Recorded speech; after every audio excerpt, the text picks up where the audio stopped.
क्या आप जानते हैं कि भारत में एक ऐसा विश्वविद्यालय था जहां दुनिया भर से छात्र पढ़ने आते थे, जहां लाखों किताबें थी, लेकिन एक दिन सब कुछ आग में जलकर राख हो गया।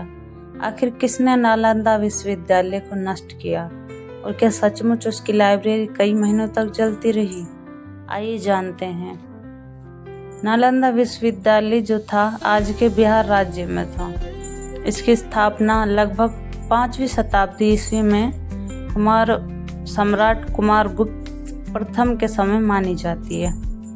ये था कितना बड़ा ये जानते हैं? यह सिर्फ भारत का ही नहीं बल्कि दुनिया के सबसे पुराने आवासीय विश्वविद्यालयों में से एक था।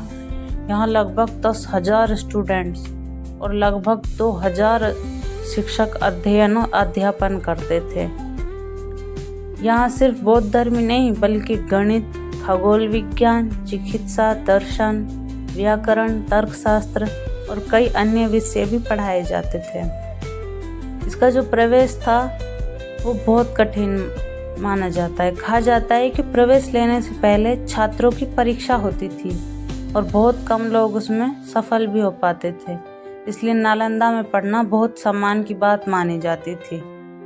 नालंदा का पुस्तकालय उस समय दुनिया के सबसे बड़े पुस्तकालयों में से एक माना जाता था, जिसमें हजारों लाखों पांडुलिपियां और दुर्लभ ग्रंथ सुरक्षित थे। लगभग 1193 ईस्वी में तुर्क सेनापति बख्तियार खिलजी ने नालंदा पर हमला किया और सब कुछ नष्ट हो गया।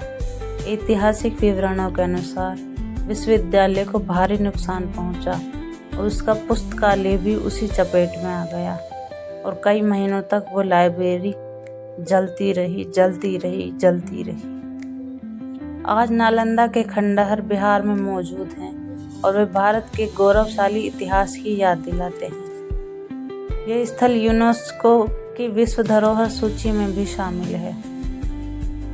अब जरा देखिए, सोचिए, अगर नालंदा विश्वविद्यालय आज भी अपने पुराने स्वरूप में होता तो शायद दुनिया की शिक्षा का इतिहास कुछ और ही होता।